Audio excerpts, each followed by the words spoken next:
All right, ladies, buckle up. It's showtime.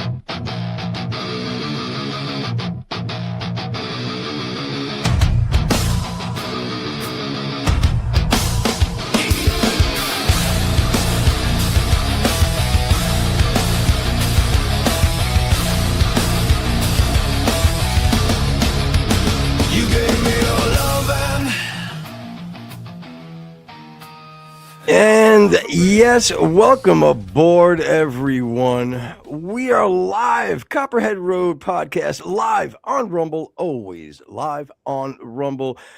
As I say, because we're adults, no pew-pewing, no schmurdering, no graping.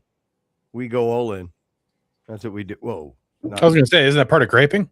Well, you guys know what I mean. Anyway, what's up, everybody? I'm your boy Footer. Got my man Rexy. Got Jen behind the glass. And we are ready to rock and roll. Happy to be here. You know, beautiful day here in Florida, which I love. There's so much going on. You know, I think we're doing a little bit of everything. You know, we're flexing. I think we're flexing our muscles a little bit. I think we're embarrassing ourselves a little bit. I think we're I think there's a little bit of everything going on out there. You know. Really just depends on how you want to look at it. Who's embarrassed? You embarrassed?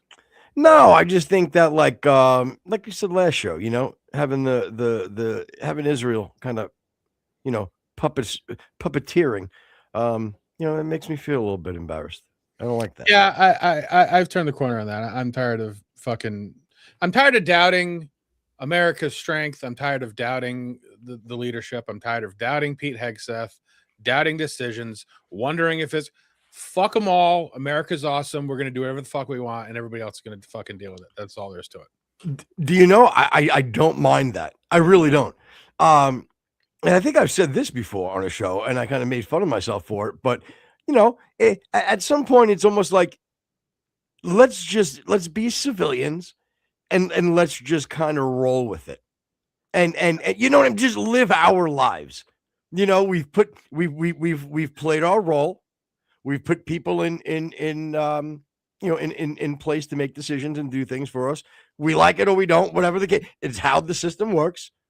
You know, Our role is to kind of exist in society. I'm not saying you sit on your hands and do nothing when you feel like there's an injustice. That's fine. But you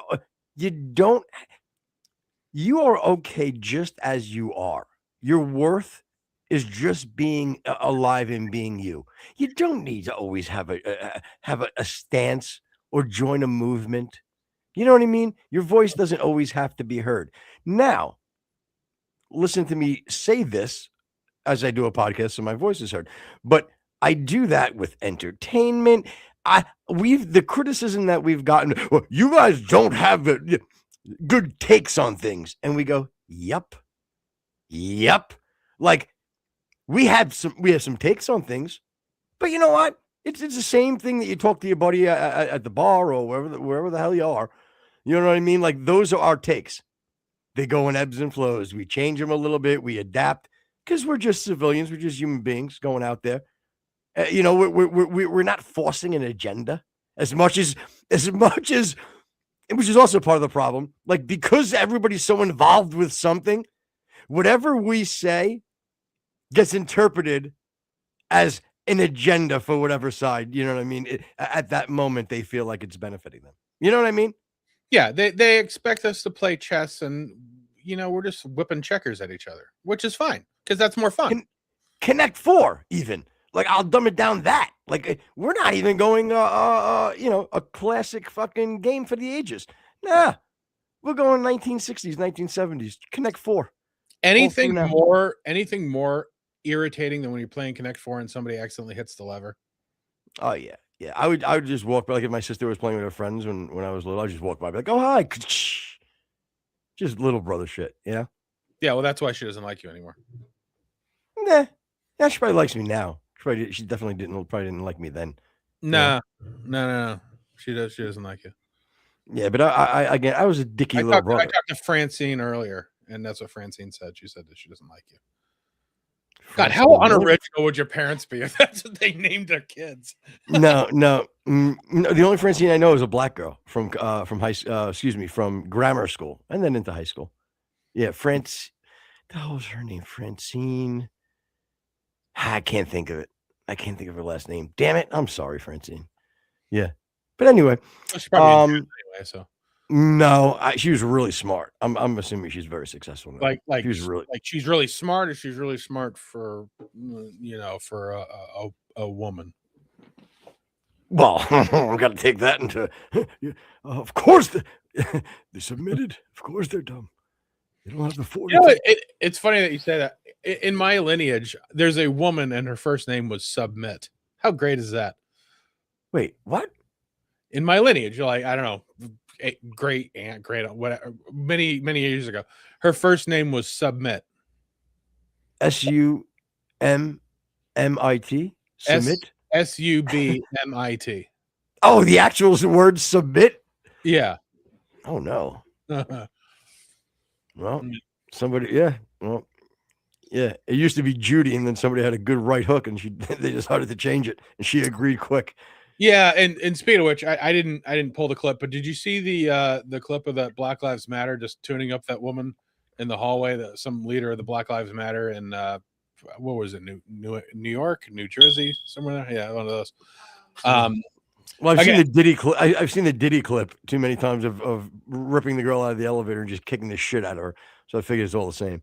Yeah. Either way, you pull your pants up at the end. So, ta-da! One other thing, again, we did. I couldn't find a whole lot on it, but I did see that we're starting some military activities in Ecuador too. Now, is that true, or is that you starting rumors? No, that's true. I did see a couple of headlines. I don't know. Again, it has to do with narco terrorism. I don't know if it's just more of a police action, or if it's going to be anything that's substantial, but it has to do with trying to knock out narcotics coming across Central America up into our fine Greenlands and Midlands and Midwest. Yeah. Again, there's a fine line between. I'd like to maybe call it like a. How do we call it, like an international police action? I'd like to call it that. Interpol. Is that what that is? Yeah, that's what Interpol is international. Yeah, international police. Yeah, fair enough. Now, I don't like that because I don't like they walk around with this fucking swag. Like, yeah, we're Interpol. Yeah, shut up. Any New York City detective will out fucking do you. Boom. So another thing that I've been meaning to bring up, something happened, and I don't know and if any, please, for the love of God, if you can mention it in comments, I would totally appreciate it. I don't, and I want to know if you have seen this or heard of it, and where it came from. During Christmas, we got an odd gift from an older relative, and in and of itself, just getting it was very strange. And her spouse's testicle. Yeah, we keep it in a jar. I drank all the fluid though. The weird thing in it would have been weird by itself, and I will tell you what it is. Then another person of the same age gave us the same gift. Now, since then, we've been in client's house, and I've seen this same gift show up in 3 separate houses. Now, I'll tell you what it is. Sounds demonic. It's a prepackaged fire blanket. Have you seen these in any of your travels? I always felt like, any blanket would do. I thought, obviously unless it's dipped in gasoline. Yeah, small. I dip all my fire blankets in gasoline. Well, and apparently, again, I don't know where the trend came from. My guess is it's like because they were older kids, maybe older people, maybe it was a Facebook thing, or maybe on Good Morning America, I something. think my parents might have gotten one from Dev like last year or some shit. That's what I'm saying. Like, and Yeah. it's a red plastic envelope. It's made to hang on the door, and then you throw it over fires or whatever. Or I don't know. I mean, we probably lost it in a fire. No, we had it. We lost it in a house fire. But again, if anybody, and I see Mr. Halibut's being his charming self as usual. If anybody knows where these things came from, I don't know why I'm not getting chats in the chat. I think he just said sucks that Giovanni can't do the show. Mr. H, what I would do if I'm you, I would go on I would blow up his social media platforms and be like, look, why'd you punk out on Copperhead Road? ATV accident or not, man up, rub some dirt on it and come on the show. Boom. Yeah, and we're not asking you to to skate here. Just pick up and click a link and you're in. Yeah. As soon as we come on, we do nothing but rev the engine of ATVs. Sorry. Oh, I see why. I see why I can't see it because it's behind the pinned message. Son of a bitch. Yeah, unpin. So yeah, if anybody has any information on where the fucking fire blanket trend came from, I would love to know. It was probably like a recent Shark Tank thing or something of that nature. Yeah, again, I have Google too. I could probably look it up, but I'd rather have somebody tell me. So there was that, and then the other thing is I had mentioned at the end of the show, we've been watching a lot of like ex-cop body cam videos. Okay, who in the administration or in the Pentagon or whatever is like the major backer of Axon body cams? Does anybody know? Yeah, I'll tell you. I'm telling you, I bet you I've said it last time, like, you'll just find out it's like Ted Cruz's, aunt or something like that owns the company, something of that nature, or like, Comey or something like, some major dude. Yeah, and no, Mr. H is right. Can't have too many fire blankets. Good one. Good stuff, Mr. H. But Mr. H, since you obviously are a big proponent of fire blankets, do you know why all of a sudden the big push for them? Since you're there, we'll wait.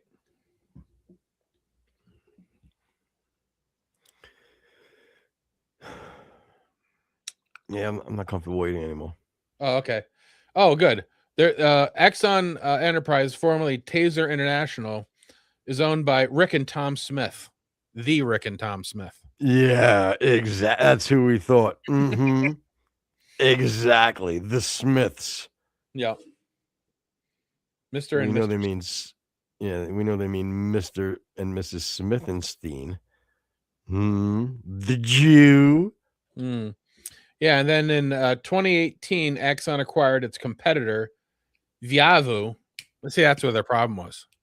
You can't have Viavu. Like, who's gonna shade Axon for Viavu? Yeah, I'm with you. I'm with you on that. So, I did you know that there was, or did you follow any of the primaries that went on yesterday? Had no clue they were even going on. Well, to be honest, I didn't either until this morning. I saw the tickers going around of Whoa! I said tickers.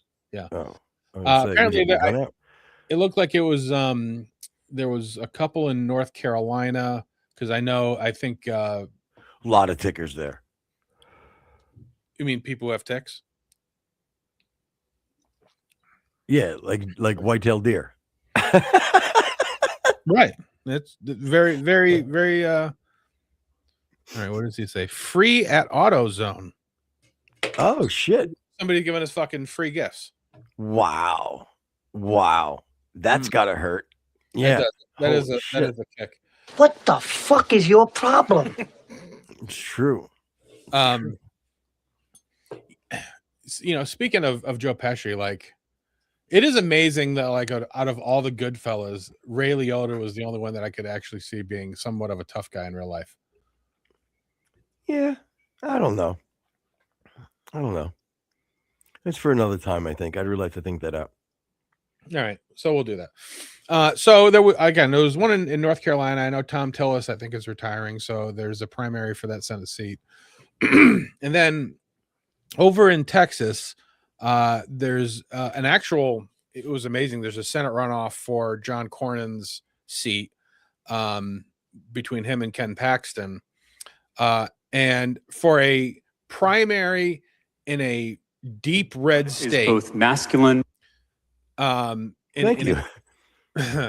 In a deep red state, in a primary, Cornyn had to pay $70 million to get to a runoff. Ken Paxton's his thing is only paid $4 million. So obviously Cornyn's in a lot of trouble here. Go ahead. I'll tell you what a disappointment Texas is. Again, as conservative and as American and apple pie and barbecue they are, I'll tell you, man, they really have allowed themselves to deal with a lot of purple. You know what I mean? And that's a shame. There's, a lot of immigration. But partly from Democratic states as well, which is a problem. Right. But they, even like when Ted Cruz runs up, he's go to tedcruz.com, you give us money at tedcruz.com, and then he ends up winning by like 10 points. So I don't know how much, exactly, how much of that is, but anyway, so that was a big thing. And then on the Democrat side, you had that sharp as a whip fucking Jasmine Crockett running against a guy named James Talarico. You ever heard of that name? Never heard. Never. All right. So James Talarico, he's been in some lower forms of thanks, Mr. H. Sorry. Local immigrations or local politics. And then he was also a teacher and also a Presbyterian pastor, right? That would be a pastor. Oh, sounds like a sounds like a stand-up guy. I'm sure he's not. I'm sure. Oh, he's from the left. I'm sure he's not spewing. I'm sure he's not a flaming heretic. Well, it's funny you say that. There's a couple of videos going around about and it's funny because he kind of looks like he's like the left's answer to Charlie Kirk. He has that kind of a look to him. I'm not gonna make a joke. So anyway, so he won the Democratic primary for the Senate seat. He beat Jeff. I started smiling because after you said it, I started thinking of all the horrific jokes I can say. I just smiled evil like. Yeah. Go ahead. That's exactly right. So his first this video will just split into two parts, but his first take is his stance on who he thinks God is. This must be exciting. Yeah. You have it down on the bottom there. Why don't you play your own sound drop for you? Masculine and feminine and everything in between. God is non-binary. Before we go further, I want to acknowledge. So God's non-binary, just so you know. Well, all right. Well, look. Let me give him a little. Let me give him. He's not wrong, because God is not of. It's just. There is no gender to God. You know what I'm saying?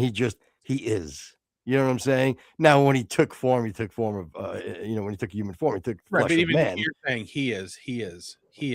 Correct. Right. You're right. But you're 100% right. His message is just dumb. But I see why he's doing it. He's a fool. But go on. All right. So now this is the fun part. You can already see on his lectern there some pretty colors that you would see in a church that may be a little bit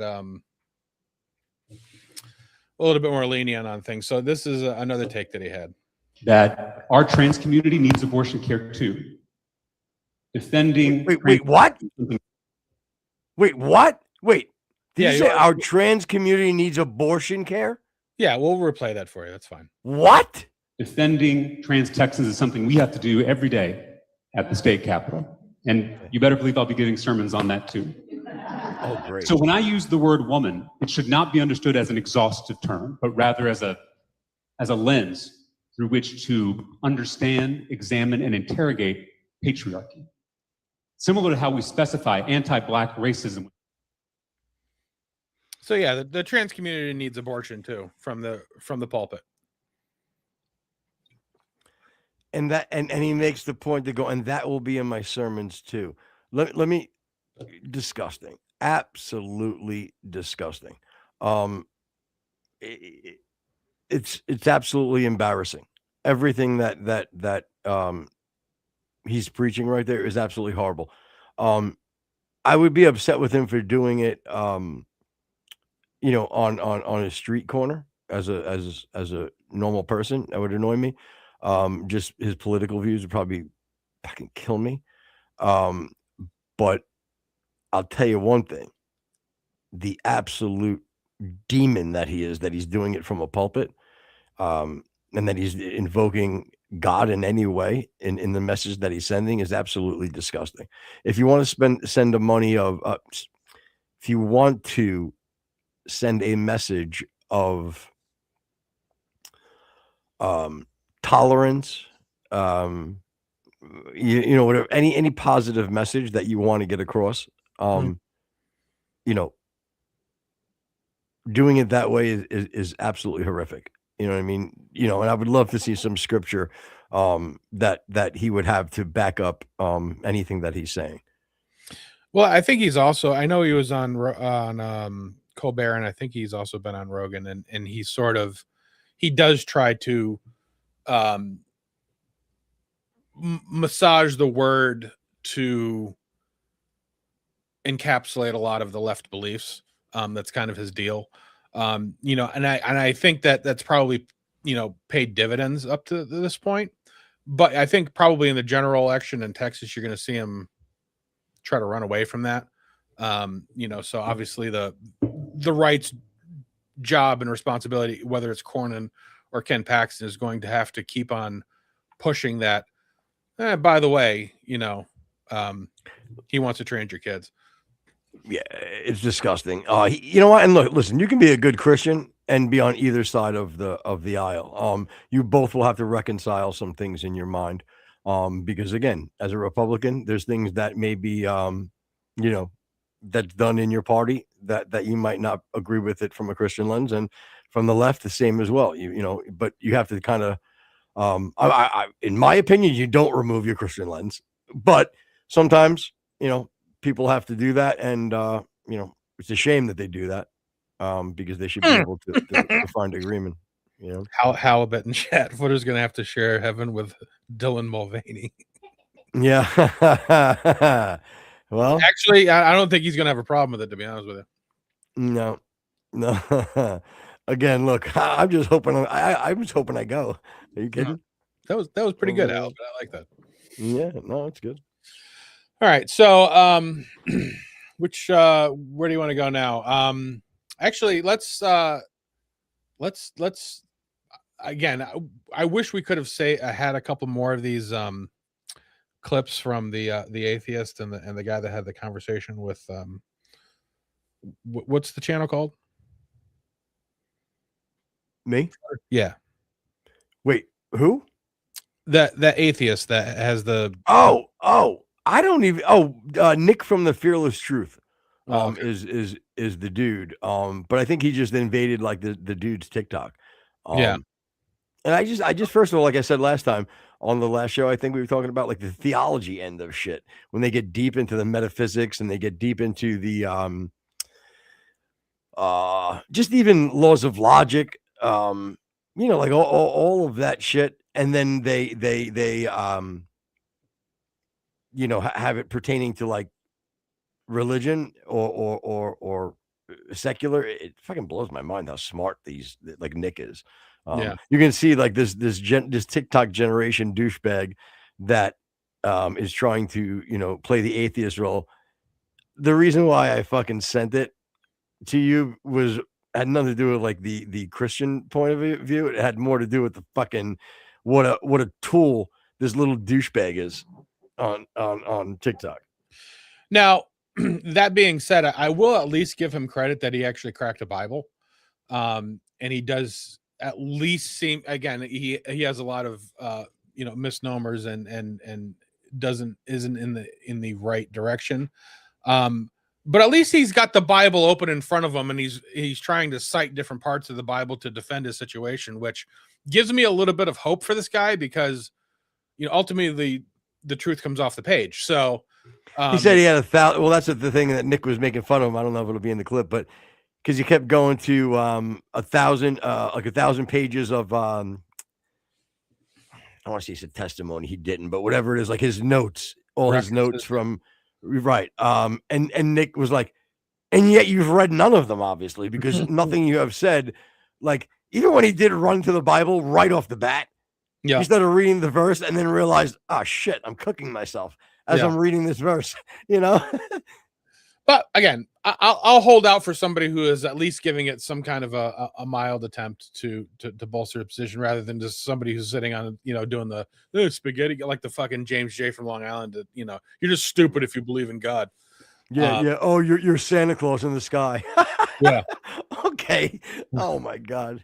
All right. So here's part of it. Go to Mark.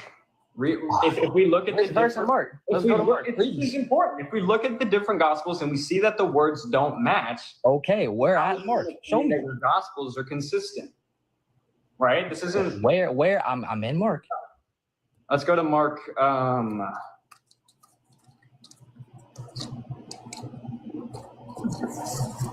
I just know for a fact you didn't say that Jesus didn't have any last words, bro. No, that's not what I said. That's a straw man. I said it never says these were his last words. From this stream. Lord, please do. Please do. This is bad. And the thing I love about Nick and even a lot of the apologists, they lull them into like this false sense of security.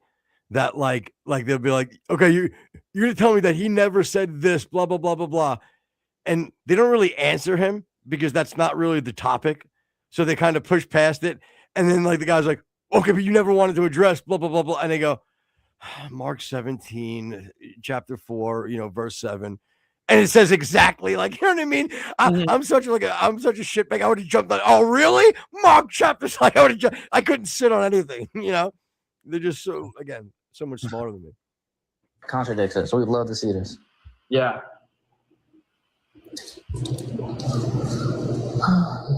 What a douche this kid is too. Yeah, pretty hot, so right? Mark, it says that in the 9th hour, Jesus cried with a loud voice saying, my God, why have you forsaken me? And then he gave up his spirit. Oh, so where's the contradiction? Okay, so if his last words in Mark were, my God, why hast thou forsaken me? And then in Luke, his last words are, Father, into my hands I... Wait, where does Mark say his last words are, my God, why have you forsaken me? Where does it say that? In the 9th hour, Jesus cried with a loud voice saying, my God, why hast thou forsaken me? Some of them heard it, and when they heard it, behold, he called Elias. And then they gave him the vinegar, and Jesus cried out with a loud voice. Oh, so what did he cry out with his loud voice? It says he cried out with a loud voice. What did he say? What did he cry out? It doesn't say in Mark. So he could have said what the other verse said. Great. So what's the contradiction? He's talking to the believer. And like I've when I read the Gospels, like that was sort of like a sign to the affirm that things were as they were written, because yes. Yeah, that they're coming to fruition. The fact that they're between Luke and Mark and Paul and like all of the Gospels, like they do again, they're not like copies of each other, but the parallel is impossible to miss. That they're all talking about the same events. It's like when the perfect example is when, let's say, there's a car accident. And you have somebody, you have 5 different witnesses, and you're getting all their statements. And the one guy goes, "Yeah, the Oldsmobile made the right hand turn. The Buick came and smashed into the side of him." And then the next guy goes, "Yeah, the red car made the right turn, and then the blue car came right in and smashed into him. Both of those, and then you have the third guy go, yeah, you had this red car come in, right? And then if you know, then all of a sudden this other car flew by, but then there's a blue car that just couldn't fly by, and he hit into them. Like all of those things are telling the story about the car accident. Right. They're and all of them are very true. They're just giving you the different angles and the different perspectives. Right. And if you were to that's bring an up example that I'd like to use when I talk about things like that. well, I was going to say, like, and if you were to talk to this guy about it, and he'd be like, well, see, there's a contradiction between this guy's a testament of that, this guy's testament, and you go, but you agree there was a car accident. Yeah. Oh God. You know, it's like, that's the whole point. Like, we're just talking. If you acknowledge that there was a car accident, it doesn't matter what the witnesses say. It's the fact that there actually was a car accident that makes the whole story. Right. And again, and it just goes to the chain of methodology that people are using, and you see if they're legit, they make sense. Yeah. So again, it's just it's funny. I love watching these young kids just crash the fuck out when they're actually dealing with somebody, really, really, really knows what the fuck they're talking about. Yeah, and then Halibut doubts that I've read the Gospels. I've actually read the Bible from front to back. I'm not going to say that I understood a lot of it or most of it, but I have read them. And again, there are very small snippets in the Bible that I say that I got a pretty good grasp of. And the parallels between the Gospels was one of the things that I definitely took away as ringing as a this is a true piece of literature, probably more than anything else, because it was sort of self-realizing. You know what I mean? It wasn't somebody didn't have to tell me it. I read the material in front of me and came to that conclusion by myself. So, if you're going to say like, well, you were coaxed into it, or you read, I could understand that. Well, maybe you were led to that, but that was something that I realized myself, which again, gave me the validation, or at least part of it, that I needed. Yeah. Again, I think everybody goes through it. I mean, dude, like even when I was like, when I started first studying Islam and Christianity, as far as just the contradictions and the apologists that would go back and forth. One of the things that was said that kind of like, I'm like, oh fuck. I'm like, this is a good question. I can get to that's not true, by the way, Mr. Halibut. Most of the Bible contradicts objective reality. That's not true, because again, if you're going to talk about stories like of God, you can't, there isn't an objective reality. He lives, he's beyond time, space, and matter. So, you know what I'm saying? There's no, he's beyond that. So there's no measurement of there can't be a contradiction. Yeah, you can't apply the laws of physics. Well, like, can God make a rock heavier too heavy that he can't move? No, that you know what I'm saying? That can't happen. That's not in that God can't create something that's going to contradict itself. But anyway, so my point to everything, one of the things that freaked me out the most is, when Jesus was on the, he's like, like, God, why have you forsaken me? And I'm going like, man, my God, why have you forsaken me? Whatever the exact quote is, it's like, I'm going, well, hold on. Why is this guy begging? Why would Jesus be begging to God, the Father to like, and then you look into it. The Bible is, excuse me a minute, I'm reading the chat here. The Bible is a Catholic tool. Many Christian texts were excluded. You know what? Okay.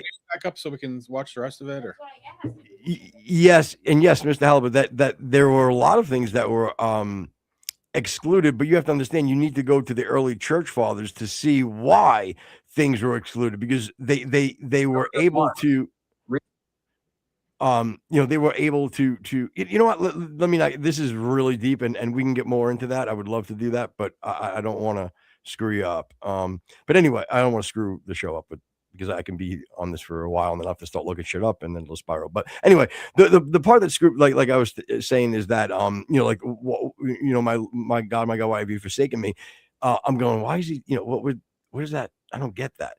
Then I find out when I think back and people point things out, and you look, he's quoting the first line of Psalms 22 as a signal to the Jews and everybody, like this is the prophecy that we talked about. Because if you go to Psalms 22, it talks about my hand, my palms and my feet will be pierced.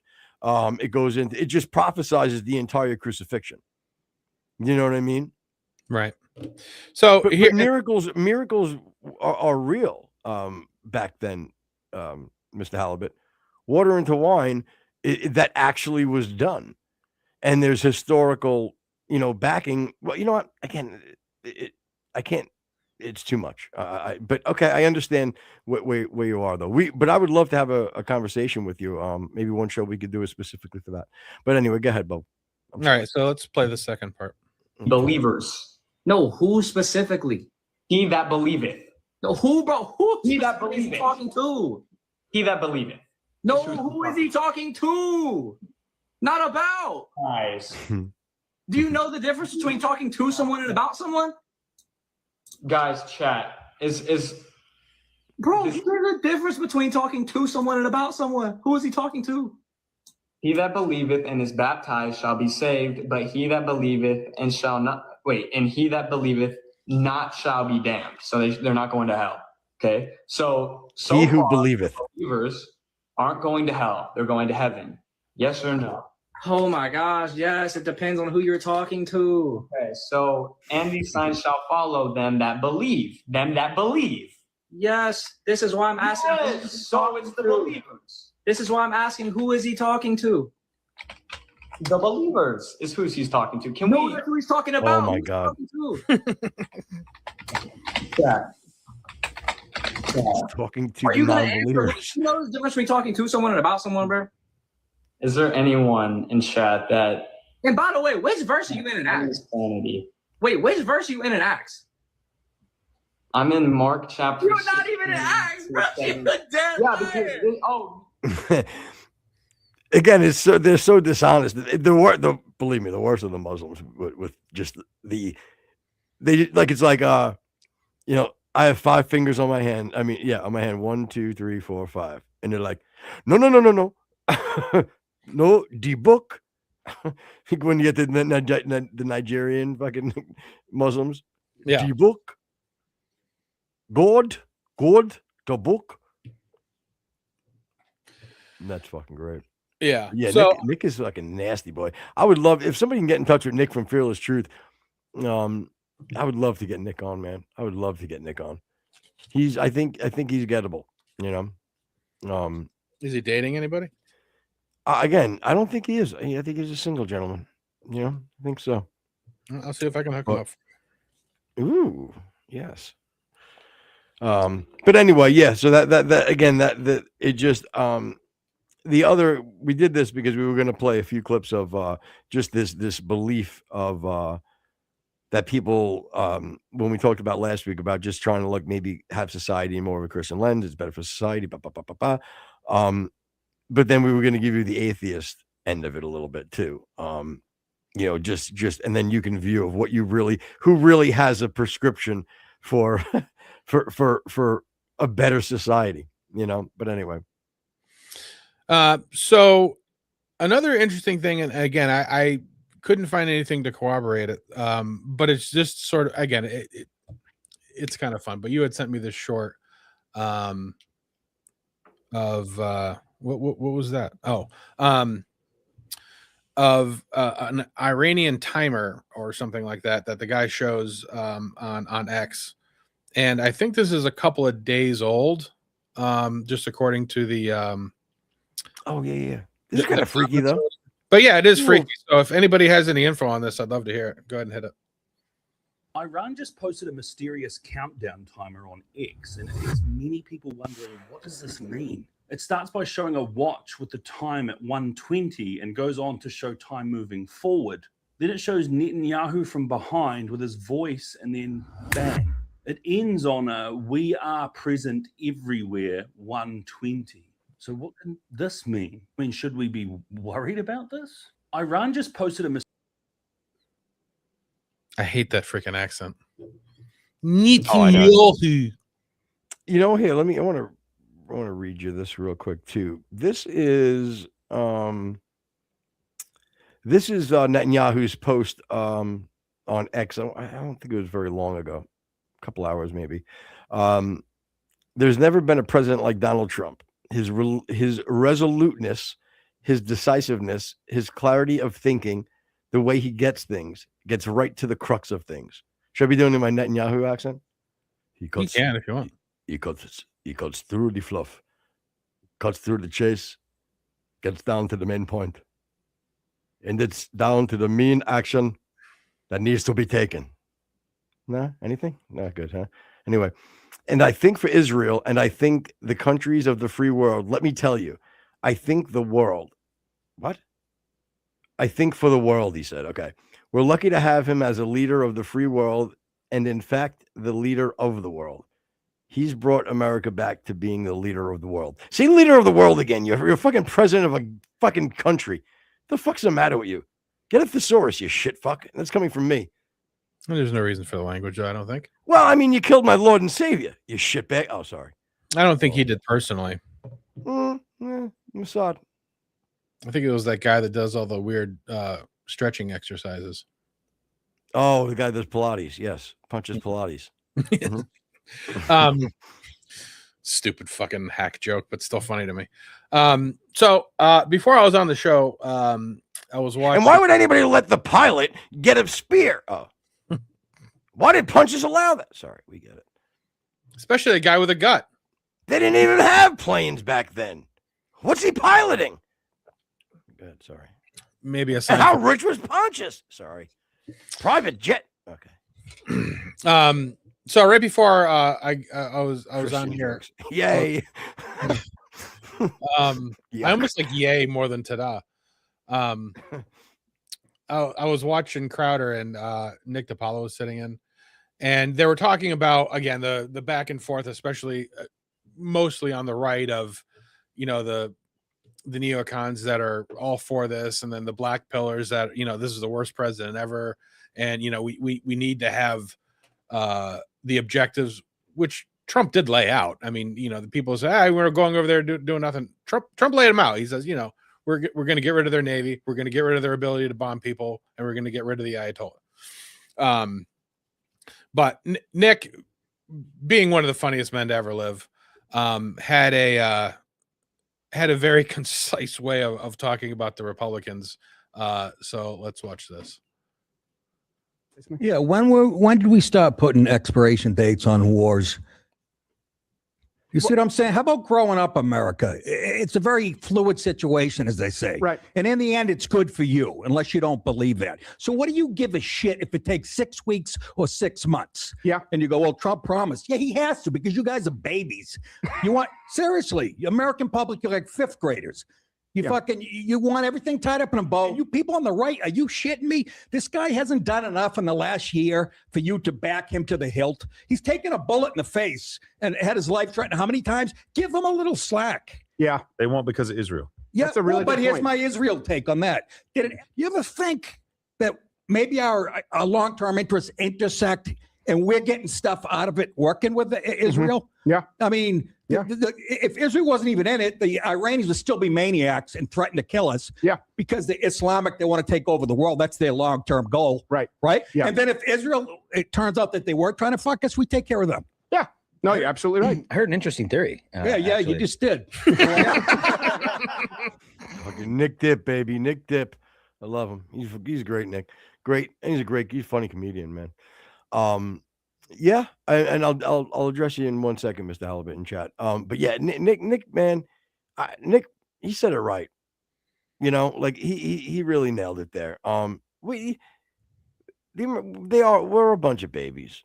I mean, everybody's a bunch of fucking babies. And look, I'm not saying walk around willy-nilly and let as we spoke about, let anything happen. Have no conviction, have no more. I'm not saying that, but I think the system we have set up, allows you to vote. You can vote with your morals, you vote with an empathetic heart, whatever you want.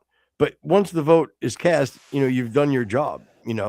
That's as much control as I think that you're going to get.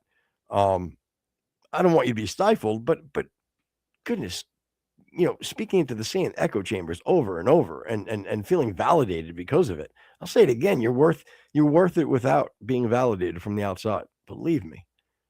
Well, and we've run into the same kind of pushback doing the show in the format that we do. Like, there are so many things now that, and same things happened with the Charlie Kirk thing.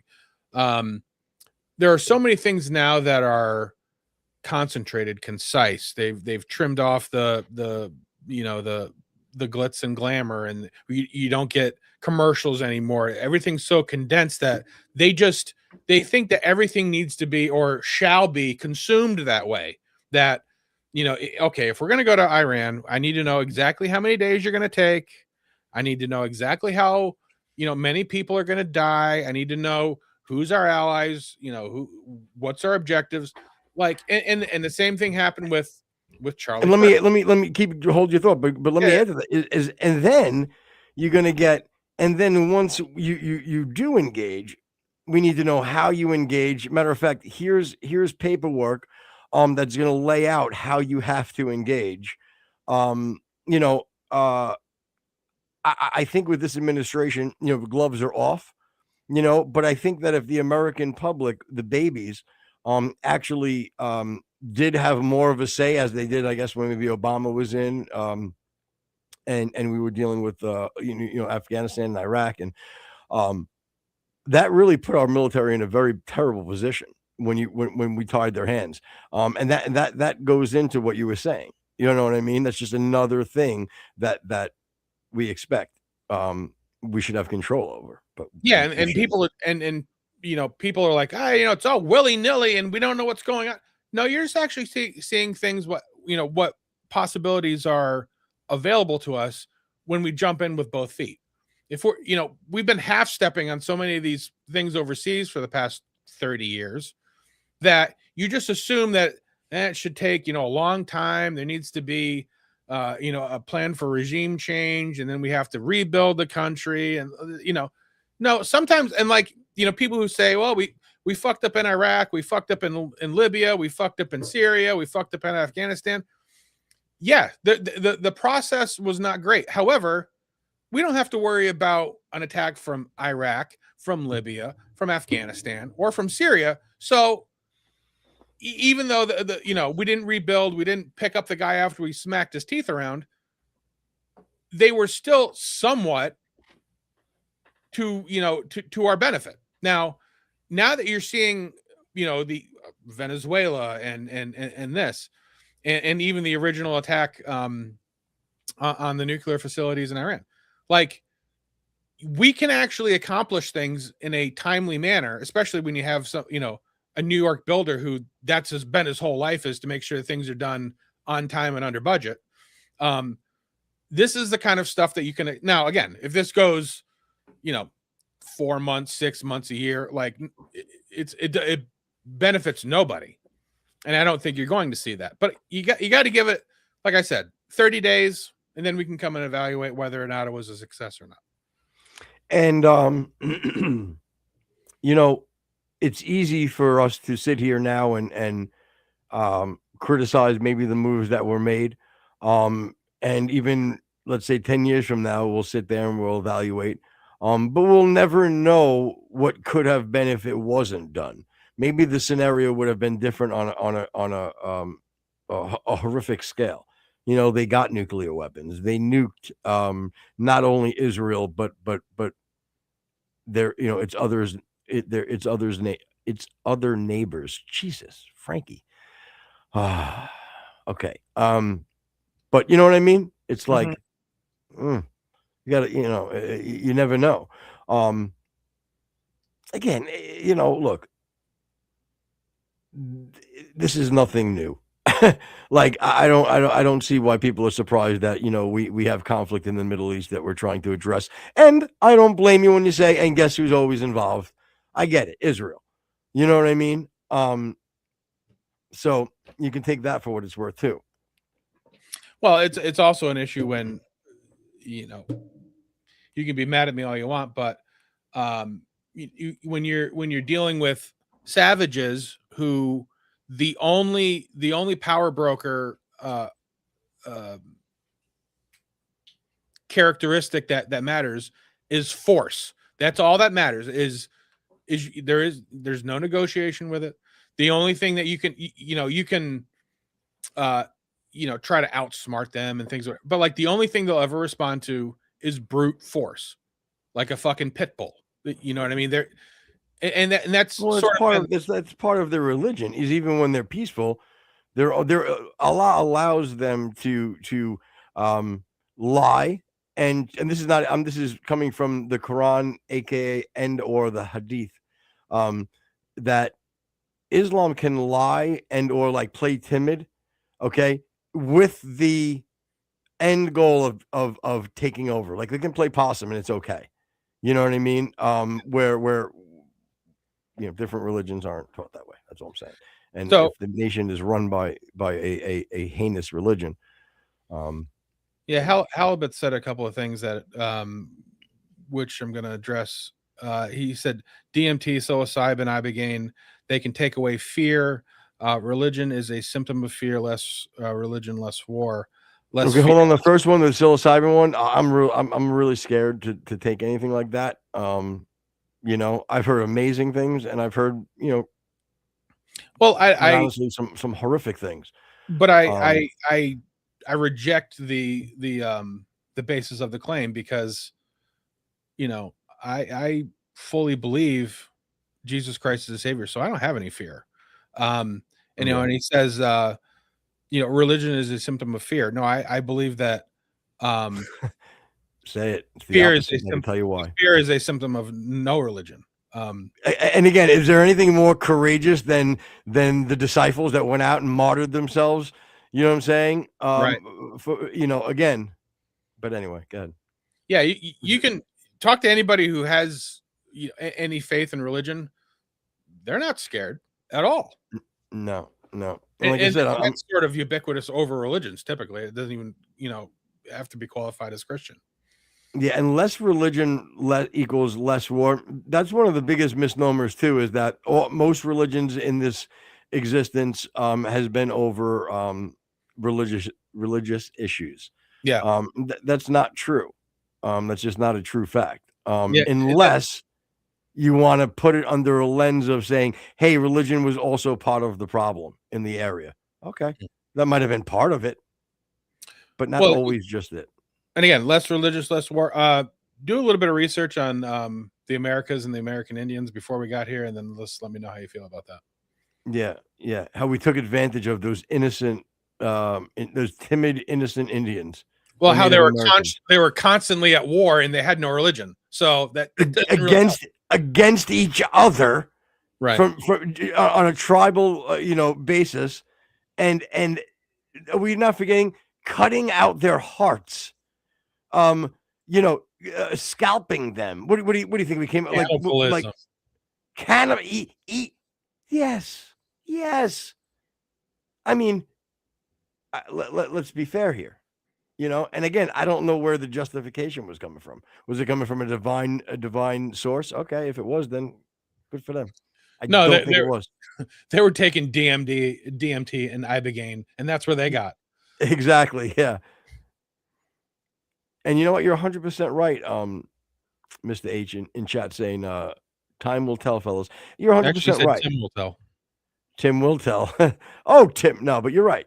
Time will tell. And, look, it is what it is. Again, I the path that I'm on, I feel really safe. And like when I don't want to do psilocybin, when I say I'm afraid of doing it, it has nothing to do with like my fear of death or things. I don't know. I don't like that. I don't know. It just seems. Yeah. I've done like I don't want to tap a ton of acid and a ton of mushrooms. Oh. And yes, they're fun, but like. Oh, okay. Then I have too. Like, okay, if that's what he's talking about. Yeah. Without a doubt, I've had really good trips. I've had horrific trips. Yeah.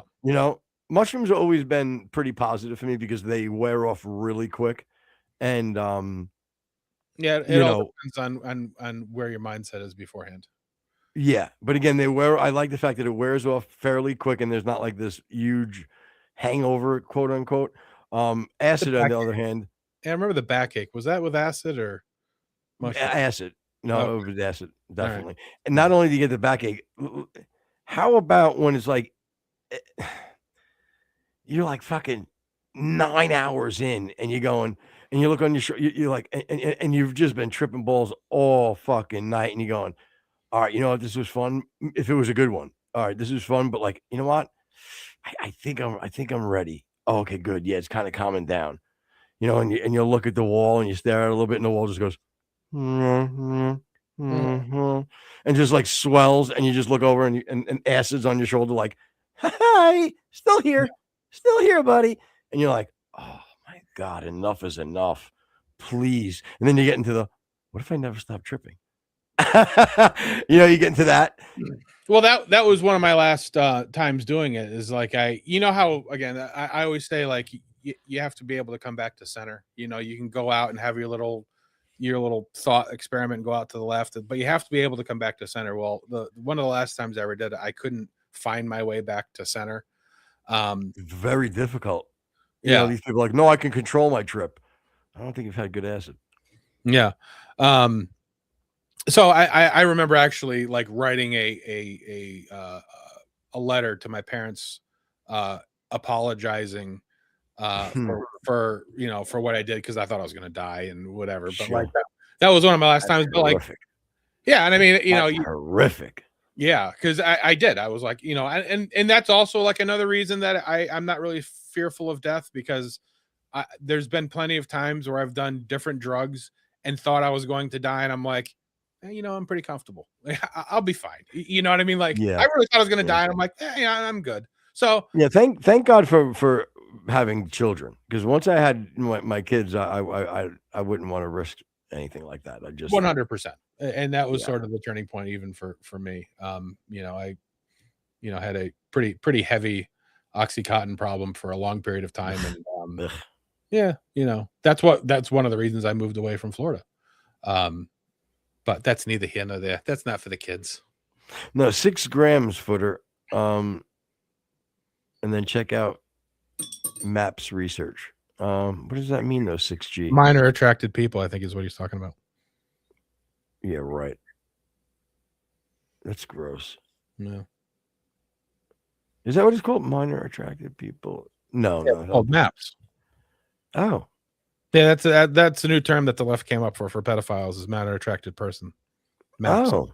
Yeah. Oh, that's okay. You know, we should let's make it adorable. I get it. Yeah.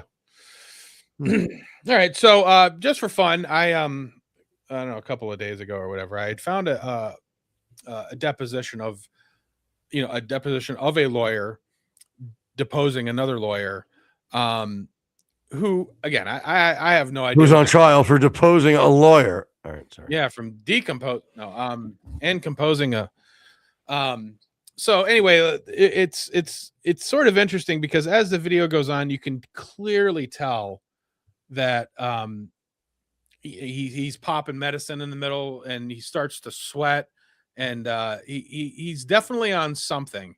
But the whole thing is very adversarial, and it's also funny because, you know, the guy has counsel, but he's arguing for himself, and the guy's like, okay, but you can't object. Your lawyer has to object. You're not a lawyer right now. So anyway, it's just a little bit of fun, but it's something to react to. Go ahead.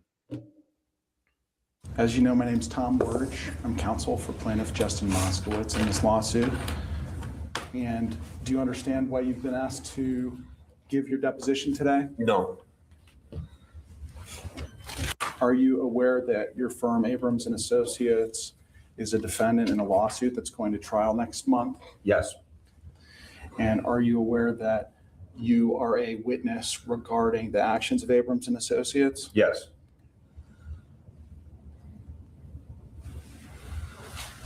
Have you had your deposition taken before?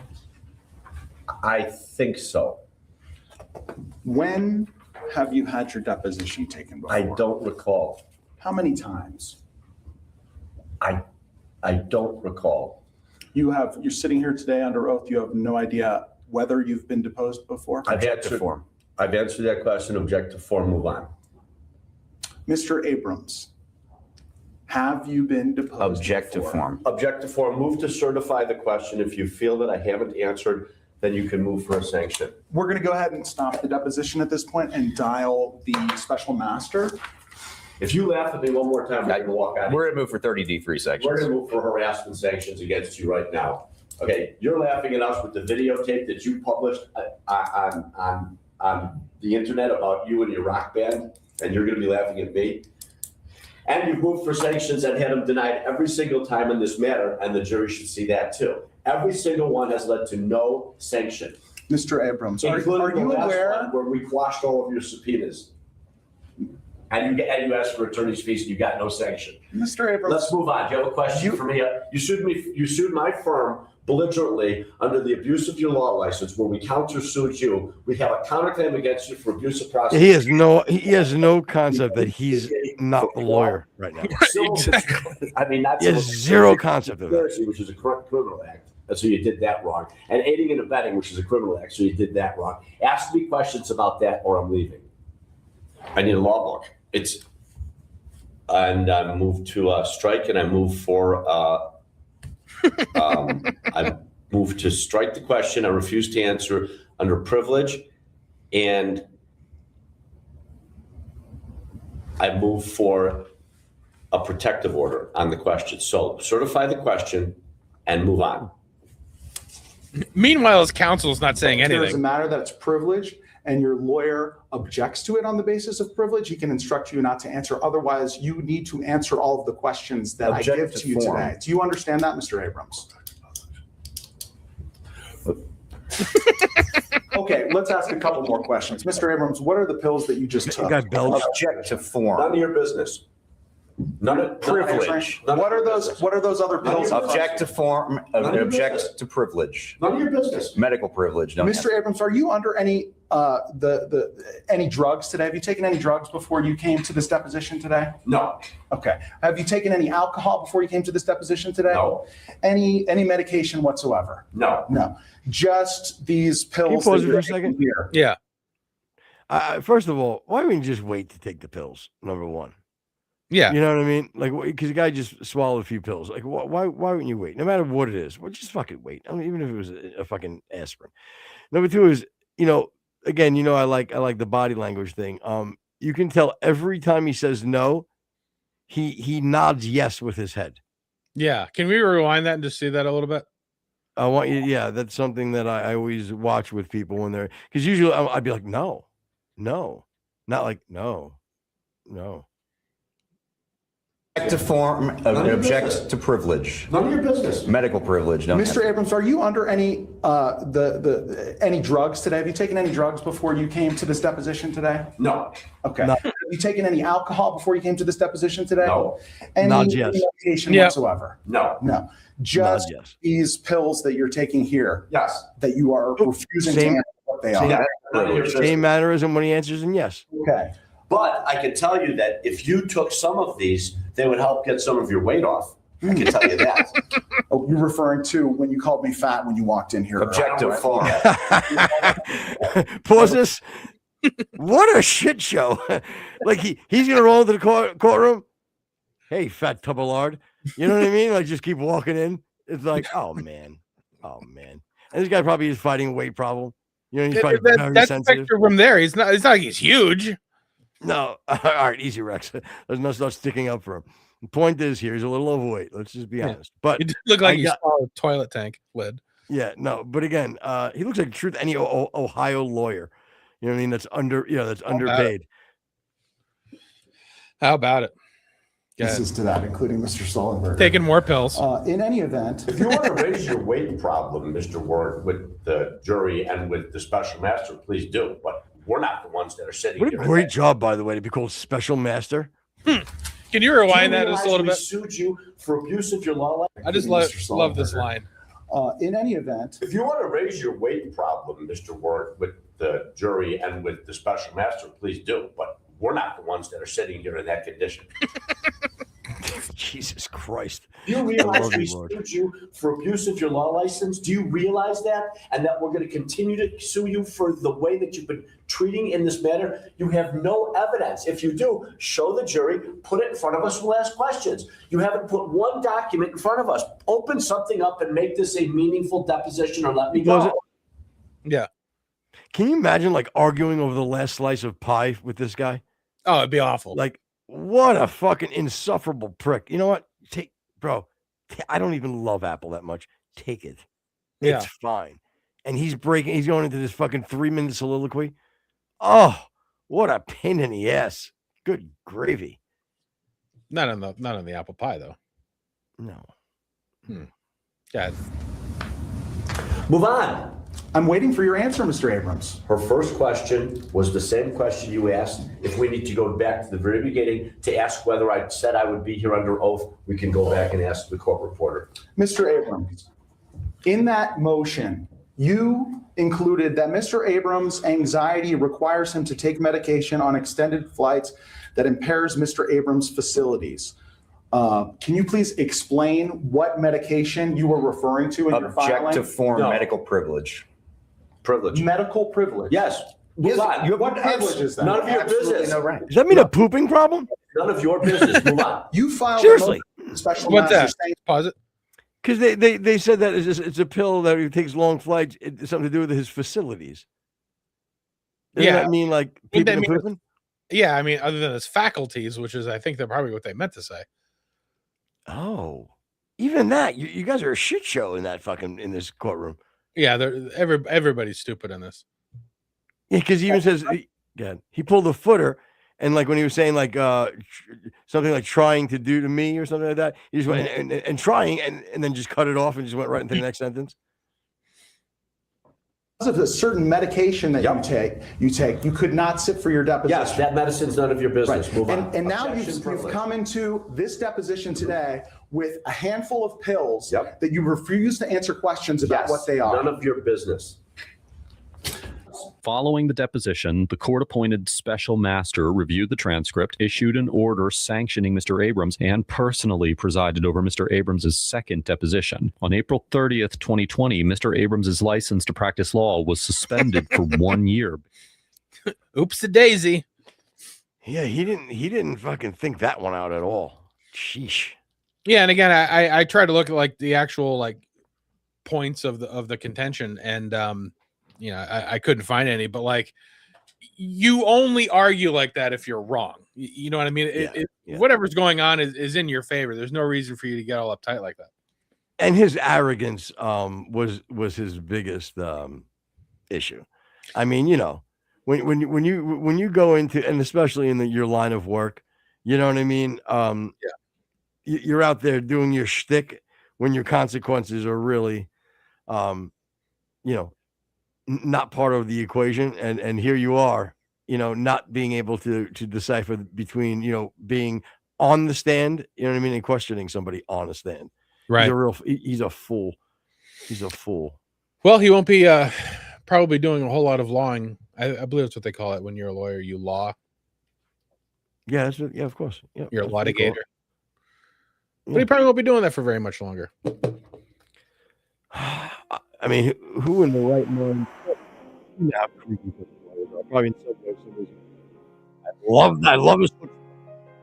You know, there's a reason why there's certain jokes, you know, about lawyers. You know what I mean? Yeah. They are fucking a very strange breed.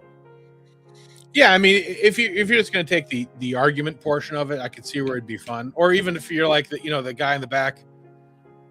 Well, you know, what if we use, you know, Caulfield versus Van Hagen, 1935, and they're like, that's brilliant. Right. We'll use that. You want to be that? But yeah, and he right. Like you can hire him to defend you with that. But the thing is, you think about this. You got so much on the line. You're going to court, right? And he's your lawyer, and he walks in. As soon as he walks in, he's like, "Hey, Shirley, nice dress, you fat bitch." And you're like, "Oh no, that was the judge. What is he doing? What is he doing?" And you know, he's fucking shaking like a fucking maraca because he's taking all these fucking pills. Like you just, well, I'm going to prison. Clearly, I'm going to prison. You catch him in the urinal, fucking chopping up lines. You're like, oh fuck, I'm fucked. Anyway, but yeah, again, fun times. All right, everybody. Appreciate you listening. As always, Mr. Halibut, great job in chat. Appreciate you with your feedback. Yeah, a lot of fun. Make sure you guys continue to get those numbers going. You did a great job yesterday. I'll give it to you. So keep that up. All right, everybody. God bless. Love you, and see you soon.